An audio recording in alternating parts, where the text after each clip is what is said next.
Hello, and welcome to the Publishing Academic Research Podcast. I'm Dr. Kyle Reddick, a full professor and writing coach, and this podcast is for aspiring and seasoned academics who feel like you have big ideas and want to see them published. In this podcast, you'll learn how to generate a sustainable program of research, finish your dissertation or thesis, make the most of your writing time, and get your work published so you can shine in your job searches, tenure and promotion cases, and grant and award applications, all while learning to protect your time, energy, and mental health. If these are your goals too, then you've come to the right place. I remember whenever I was in my doctoral program, and I felt so much pressure to write and publish because I knew that was going to be the thing that increased my chances of employment post-graduation. And I got good, really good, at writing things that my professors liked. They would give me good grades and positive feedback and encourage me to submit it for publication. And then I would submit it to journals and it would get rejected. And sometimes it wouldn't even be sent out for review. It would just get a desk rejection. And I remember feeling so distraught and disheartened because I didn't know where the gap was between what a good paper was for class and a piece of scholarship that could be published in a good journal.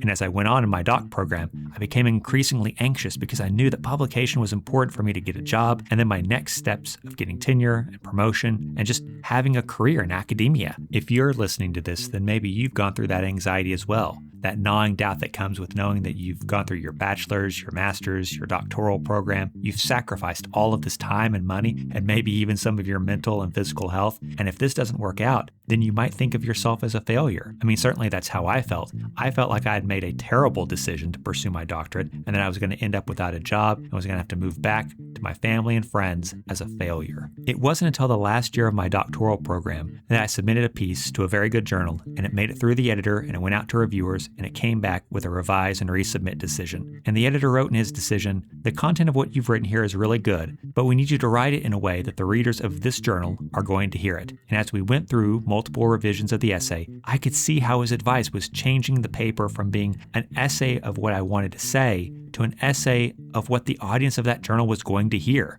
figuring out where this audience was for this journal in this conversation about this idea, the specificity of who I was actually trying to talk to. It just completely changed the way that I looked at writing. It finally clicked that the reason I kept getting rejection wasn't because my ideas were bad. I just wasn't writing in a way that invited my audience to read my work. That realization completely changed my approach to writing. Putting my audience in the forefront of my writing kept me motivated to slog through writer's block, develop my ideas in prose, and accept feedback that pushed me to write more and better. This is the ethic that I want to explore with you in this podcast. I want you to shine in your job searches, tenure promotion cases, and grant and award applications. I want you to finish your thesis or your dissertation and feel pride in that accomplishment. Most of all, I want you to be a part of a community of scholars who recognize that our work matters and that we can help solve some of the world's most intractable problems when we keep those that we serve at the forefront of our thinking every time that we sit to write. If you want to be a part of this group